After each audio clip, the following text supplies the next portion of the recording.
Okay, so we learned how to sum a range of data, but what if we want to sum only some of the data points in that range? Like, what if I'm only interested in knowing the annual income of the stores in Hamburg? I don't care about Berlin, I don't care about Munich, I just want the information on Hamburg. Can we do that? Absolutely, says Excel. Let's try to do that right now. So here's our sheet. And so what we're going to do is that we're only interested in information about Hamburg. So I want to know how much income stores in Hamburg have. Okay, let's put the title, income of Hamburg stores. I could have also put branches, but there you go. Again, we put an equal sign. Now, it has to be sum because I am summing.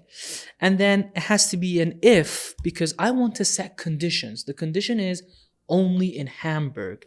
And then an S at the end because an S at the end tells Excel that I might add more than one condition.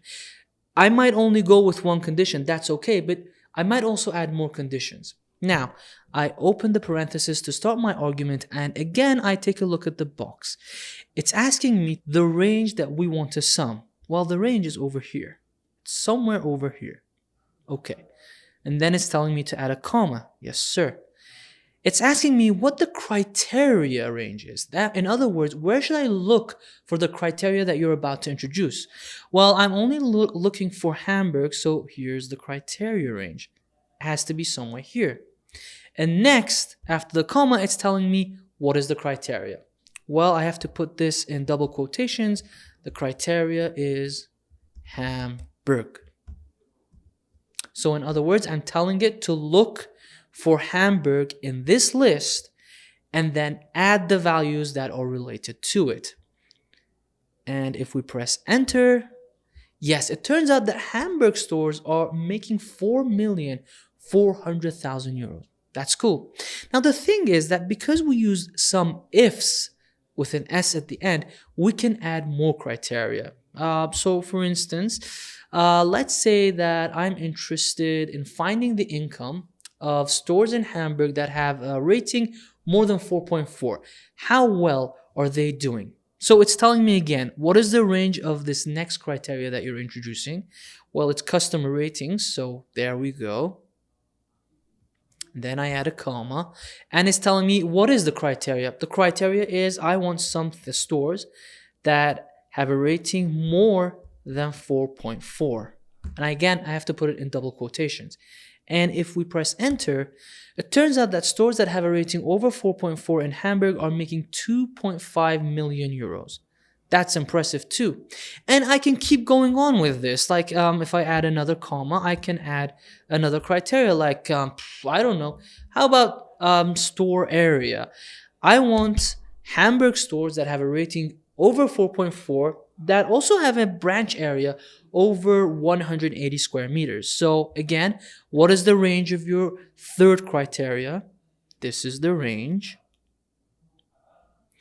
And what is the criteria? It's something that over 180 square meters. If I press enter, turns out that stores that are in Hamburg, let's take a look at that, and have a rating of over 4.4 and a branch area over 180 square meters are making 1.350 million euros. Now, if you want to find the average, it's again the same thing. So if I just put average ifs and open a parenthesis, you can see that it's the same argument. You can just do that. However, when it comes to counting, it's a little bit different because unlike summing, where we want to sum a range, in counting, we just want to count the number of incidents that something is repeated. So for instance, I want to know how many stores we have in Hamburg. I'm going to put equal signs, count ifs, open up the parenthesis. It's asking me what is the criteria range. You can see that the argument is shorter.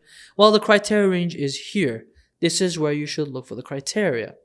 Next is asking me what the criteria is. Well, my criteria is Hamburg. Again, in double quotations. Hamburg.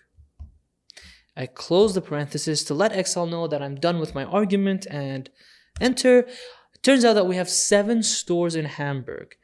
Okay, that's cool. We can add more conditions. So for instance, let me see. I want to know how many stores we have in Hamburg that have a rating over 4.2. Let's try that. It's telling me what is the criteria range while we're looking at customer ratings. So this is the range. And what is the criteria? It's over 4 point. Let's make it a little more difficult. 4.4. Close it and enter.